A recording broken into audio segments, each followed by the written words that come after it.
que a gente tem que fazer agora? Agora a gente tem que determinar os com momento angular igual a 1. Ok? Para determinar o do momento angular igual a 1, a gente não vai conseguir começar igual a gente começou para o 2. E por que eu digo isso? Porque no 2, né, com o momento angular 2, que é o máximo, a gente, né, tinha um ponto de partida ótimo, que era um estado simples, né, para o JJ ou J menos J. Por 1, isso não vai acontecer. O que a gente vai usar? A gente vai usar o fato de que todos esses estados eles são ortogonais, no caso, ortonormais. Okay? Formam a base ortonormal por construção, né, enfim, pela forma que a gente está fazendo a coisa toda. Né? Então, vamos lá. Né? Como é que a gente faz para usar isso? Esse cara daqui, 1, ele vai ter que ser uma combinação linear de quais, né, no caso, de quais estados. Ele vai ter que ser uma combinação dos estados. Então, vamos lá. Primeiro, o 1 e o 1, né, para o J1 e para o J2 vão ser onipresentes. Né? Aí aqui vai ser, no caso, o M1 e aqui o M2. Né? Para que, né, enfim, a gente tenha, né, esse estado 1, ele vai ter que ser uma combinação linear de quais estados? Com os estados do tipo, né? Aqui eu vou colocar, por exemplo, M1 e aqui eu vou colocar 1 menos M1. Ou seja, eu preciso de estados, né? Eu preciso fazer uma composição de estados que a soma desses caras aqui dê igual a 1.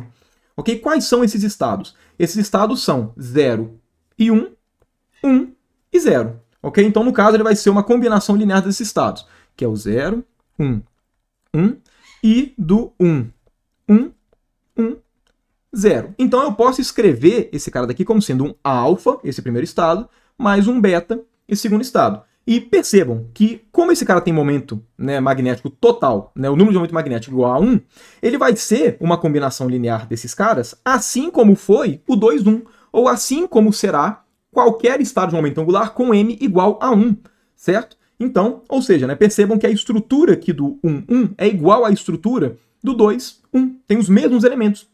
Então, o que a gente vai fazer? Né? Bom, os nossos estados são normalizados, então a gente tem a condição de que módulo quadrado de alfa, né, mais módulo quadrado de beta é igual a 1. E a gente também tem a condição de que, né, se a gente faz aqui o nosso 2, 1 com o 1, 1, isso tem que ser igual ao quê? 0, porque eles são ortonormais. Então, vamos fazer esse produto. Né? Vamos lá, esse produto interno vai ser o quê? Ó? Alfa vezes 1 sobre raiz de 2 mais beta vezes 1 sobre raiz de 2 é igual a 0. Ou seja, a gente tem 1 sobre raiz de 2. Alfa mais beta igual a 0. Ou seja, moral da história, alfa tem que ser igual a menos beta. E como eles têm que ser normalizados, né, então, enfim, eles têm que ser, né, do tipo 1 sobre raiz de 2. Né, eu poderia colocar i sobre raiz de 2, ou eu poderia falar, né, que esses caras aqui vão ser, por exemplo, exponencial de i θ sobre raiz de 2, com θ sendo um número real qualquer. Certo? Mas é aquele trem. Né? Sempre quando eu vou fazer uma relação entre duas bases, eu estou falando um vetor é igual a outro vetor. Né? Percebam que se eu, independente de qual exponencial que eu coloco aqui, essa exponencial vai estar multiplicando esse estado inteiro. Então é uma fase global. Então tanto faz.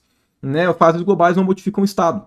Né? Consequentemente, eu não sou besta. Então o que eu vou fazer? Eu vou colocar essa fase global igual a quanto? Eu vou colocar ela, né, simplesmente aqui como sendo 1. Né? Eu tenho essa opção de escolher real. Então, na prática, o nosso 1, 1 vai ser igual aqui ao nosso 2, 1, com a diferença que, em vez de ser um sinal de mais, né, cadê? Vamos lá, em vez de ser um sinal de mais, vai ser um sinal de menos. Então, aqui vai ser menos e está aqui o nosso estado. Ok? Bem rapidinho que a gente pega ele. Então, vamos calcular agora o nosso estado 1, 0. Né? Como é que a gente faz isso? A gente faz do mesmo jeito que a gente calculou o 1, 1, que é falando que ele tem que ser ortogonal, né, aos outros estados, ou a gente faz igual a gente calculou todos os outros anteriores, que foi atuando o J- no estado. Nesse caso daqui, a gente precisa atuar o J- nesse estado daqui de cima. Não dá para usar a relação de ortogonalidade. Né? Por que eu digo isso? Eu digo isso pelo seguinte, percebam que, beleza, o estado 1, 0, ele vai ser uma combinação linear desses três vetores aqui? Vai. Né? Além disso, o estado 1, 0, ele é ortogonal ao 2, 0? É. Mas só isso não nos permite determinar quem que é o 1, 0. Por quê? Porque percebam, o estado 0, 0 segue a mesma linha. O 0, 0 também vai ser uma combinação linear desses três caras, porque ele tem o mesmo número quântico magnético, total, igual a 0. Ok? E ele também vai ser ortogonal ao 2, 0. Então, na prática, a gente só consegue usar esse critério, né, da ortogonalidade para poder determinar um estado quando a gente está falando do estado com maior né, m possível, que no caso aqui, né, para o momento angular igual a 1, é o m igual a 1. Para que esse procedimento que eu estou mostrando para vocês dê certo, a gente sempre precisa, primeiro, construir os estados de maior m possível, que são os estados do tipo J, J. Né? No caso, a gente começou com o 2, 2, por quê? Porque por mais que o estado 1, 1 seja um estado do tipo JJ, a gente não sabe falar de cara quem é ele. A gente não consegue falar isso por quê? Porque existem dois estados de momento angular total que tem o m igual a 1, que é o 1, 1 e que é o 2, 1. Certo? Então, o que a gente tem que fazer? A gente tem que começar daquele, né, com maior J e com maior M, porque a gente tem uma garantia de que ele é um estado que a gente conhece, e aí a gente constrói todos os outros. Quando a gente passa para um momento angular igual a 1, percebam, beleza, esse estado daqui não é o único com momento angular igual a 1, mas além dele só tem mais um, que é quem? Que é o 2, 1, que eu conheço.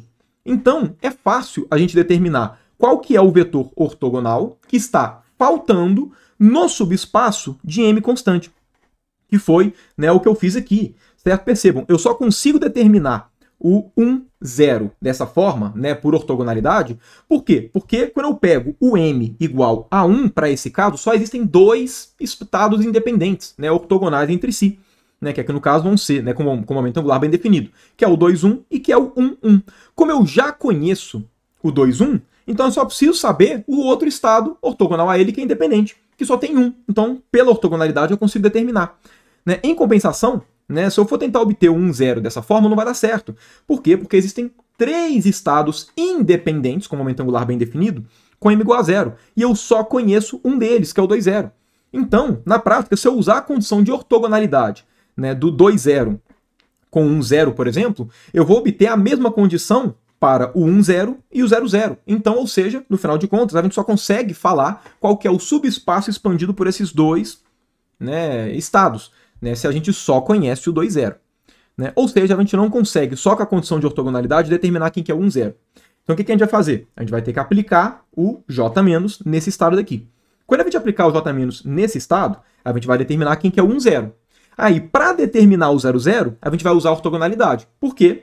Porque o espaço, né, no caso obtido por todos os elementos com m igual a 0, tem três vetores, né, ortogonais e aí, por consequência, independentes entre si, com momento angular bem definidos, que são quais? 2, 0, 1, 0 e o 0, 0. Só que aí eu já vou conhecer o 2, 0 e o 1, 0.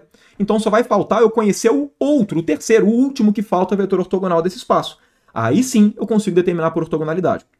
Ou seja, a ortogonalidade só é útil se está faltando um vetor no subespaço daquele momento magnético total para eu poder determinar. Caso contrário, a gente tem que aplicar o J-, que é o que acontece aqui, né, para esse nosso problema. Ok? Então, vamos lá, né? Vamos pegar esse cara daqui, vamos pegar esse estado e vamos atuar o J- para poder determinar quem que vai ser. Então, né, vamos lá, J- aqui no lado esquerdo, enquanto no lado direito vai ser o J1- mais J2-. Começando pelo lado esquerdo, vamos lá, J- aplicado em 1, 1 vai dar H barra, raiz de J que multiplica J mais 1, que é 2, menos número quântico magnético, que multiplica número quântico magnético menos 1, ou seja, 0. Então aqui vai ficar raiz de 2 e o estado 1, 0. Então esse é o lado esquerdo. Vamos agora para o lado direito. 1 sobre raiz de 2, onipresente, ok? E agora, vamos lá, J- aplicado aqui para a primeira partícula. Então, vai ficar um H barra, raiz de 1, que multiplica 1 mais 1, né? Esse J mais 1 vai ser igual para todo mundo, que tem, né, J igual a 1, ok? E agora, menos número quântico da primeira partícula aqui, magnético, 0, então vai ficar só raiz de 2, ok? Raiz de 2, e agora a gente reduz em uma unidade, né, o M1. Então vai ficar 1 menos 1, 1, 1.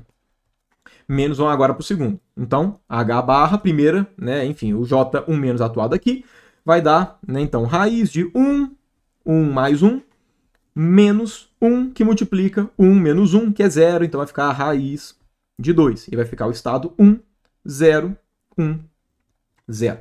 Agora, o que a gente faz? Né, mesma coisa para a segunda partícula. Então vamos lá, J2- atuado no 1, 1, percebam, é igual ao J1- atuado nesse 1, 1, que deu esse coeficiente. Ok? Então vai ficar um H barra raiz de 2, aproveitando a nossa linha de raciocínio, ok? Vai ficar o 1, 0, 1, 0. E agora, né, menos, por conta desse menos daqui. E vamos lá, J2 menos atuado num 0 é a mesma coisa que J1 menos atuado nesse 1, 0 também, que foi esse primeiro coeficiente. Então, aqui vai ficar um H barra raiz de 2 e vai ficar o segundo estado como está só a menos. Então, 1, 1, 1, menos 1. Ok? Então, tá aqui o nosso estado. Então, vamos lá, raiz de 2 vai cortar para todo mundo. Ok? Então, raiz de 2 vai cortar com raiz de 2, raiz de 2, raiz de 2, raiz de 2. E aí, percebam, né? Olha só, 1, 0, 1, 0, 1, 0, 1, 0. Só que um com sinal negativo e outro com sinal positivo. Então, esses dois caras vão embora. Ok? No final de contas, qual que vai ser, então, o nosso estado? 1, 0, né? Claro, levando em consideração aqui também que cortou o H barra com todo mundo, H barra, H barra, H barra. E aí vai ficar esse raiz de 2 para o outro lado. Então, a gente chega aqui que o estado 1, 0 é o 1 sobre raiz de 2. Que multiplica, deixa eu até colocar aqui um pouquinho menor para colocar depois, né, naquela nossa tabelinha. E vai ficar quais estados? Vai ficar o 1 menos 1, 1, 1, menos o estado 1, 1, 1, menos 1. Então, tá aqui o nosso estado 1, 0. Então, vamos colocar ele ali em cima. Ok? Então, tá aqui. Determinado, né? Deixa eu colocar essa parte aqui da relação de ortogonalidade mais de ladinho, mais de canto. Pronto. Perfeito. E como é que a gente faz agora para determinar o 1 menos 1?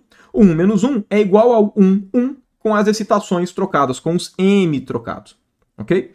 Então, vai ser a mesma coisa, só que invertendo o sinal dos M's. Então, aqui vai ficar um menos 1 e aqui vai ficar menos 1.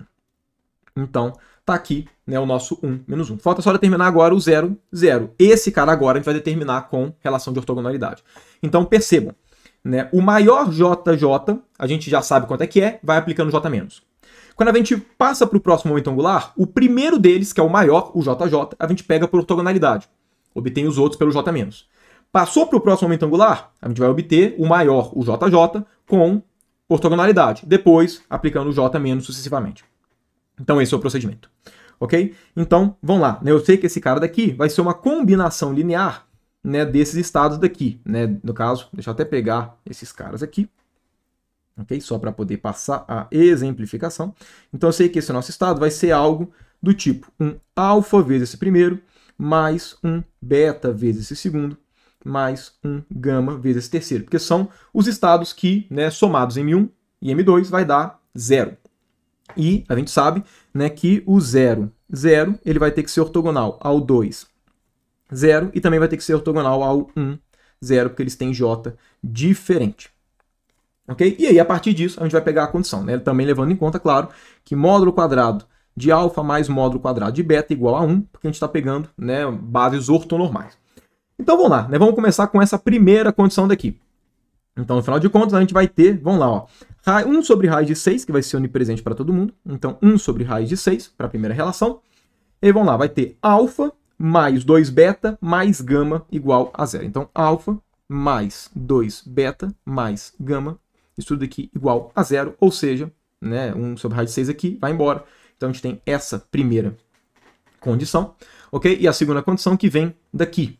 Né? Então, vamos lá, se a gente faz esse produto interno, vai ficar 1 sobre raiz de 2 para todo mundo. Então, 1 sobre raiz de 2. Então, que multiplica. Vamos lá, ó, esses dois estados aqui são iguais. Então, vai ficar alfa menos gama igual a 0. Então, alfa menos gama igual a 0. Ou seja, alfa menos gama igual a 0. Ou seja, né, por essa primeira daqui, a gente chega na conclusão que alfa tem que ser igual a gama. Se alfa tem que ser igual a gama, eu posso colocar aqui um alfa, vai ficar 2 alfa mais 2 beta igual a 0, ou seja, alfa é igual a menos beta, certo? Ou seja, no final de contas, a gente pode escrever esse caso aqui como sendo alfa menos alfa e alfa, né? De forma que essa outra condição de normalização é simplesmente para poder normalizar esse cara. Né? Para poder normalizar, dado que são 3 estados, né? O que a gente faz? A gente pode simplesmente colocar aqui 1 sobre raiz de 3 na frente. Né? Ou seja, no final de contas, a gente pode escolher, né, o nosso alfa aqui como sendo qualquer coisa do tipo exponencial de i θ dividido por raiz de 3, certo? Aí, enfim, como esse cara daqui é uma fase global, vai estar igual para todo mundo e tal, eu posso escolher a que eu quiser, eu, em particular, vou escolher igual a 1. ok? Então, o nosso alfa vai ser igual a 1 sobre raiz de 3. Então, ou seja, o nosso 0, 0 vai ser 1 sobre raiz de 3. Aqui menos e aqui mais. E pronto, fizemos a nossa soma de dois momentos angulares iguais a 1. Né? Percebam, esse vídeo ficou grandinho. Né? Soma de um momento angular é sempre um procedimento que é longo. Não tem jeito de ser rápido. Certo? A gente realmente tem que ficar fazendo isso tudo, mas percebam, né, por recorrência, eu não sei vocês, mas eu vejo mais vantagem do que fazer, né, daquela forma que a gente fez antes. Antes a gente tinha que ver a atuação do j ao quadrado e do jz em cada um desses estados daqui, ó. Cada um desses caras daqui. E isso era bem chato, porque principalmente pelo j quadrado. O j quadrado era a composição de muitos, né, operadores diferentes de j1 e j2. Né? Desse jeito é mais fácil, a gente só tem que pensar no j- e relações de ortogonalidade. E a gente vai construindo tudo. Ok? Então é isso, né? Espero que tenha ficado claro, pelo menos, como é que a gente faz para poder realizar essa soma de momento angular por recorrência. Certo? Utiliza exatamente a mesma estratégia, né, que eu usei para poder mostrar quais eram os valores de J, né, e enfim, acaba sendo bem eficiente. Na prática, quando você quer somar momentos angulares, você não precisa ficar fazendo isso na verdade. Esses coeficientes aqui que aparecem, certo? Enfim, que são da mudança de base, né, que são os coeficientes que eu falei em vídeos anteriores, que se chamam coeficientes de Clebsch-Gordon, eles são tabelados, na verdade. Né? Você consegue encontrá-los com mais facilidade. Inclusive, eu vou falar deles no próximo vídeo, para a gente poder entender um pouquinho sobre algumas propriedades, né, quanto a essa mudança de base, ok? De um momento angular total e dois momentos angulares. Ok? Mas, enfim, né, por esse vídeo é só, né? Então, vou encerrando esse vídeo e volto com vocês no próximo, aí sim, para a gente discutir melhor sobre esses coeficientes que acompanham essa mudança de base.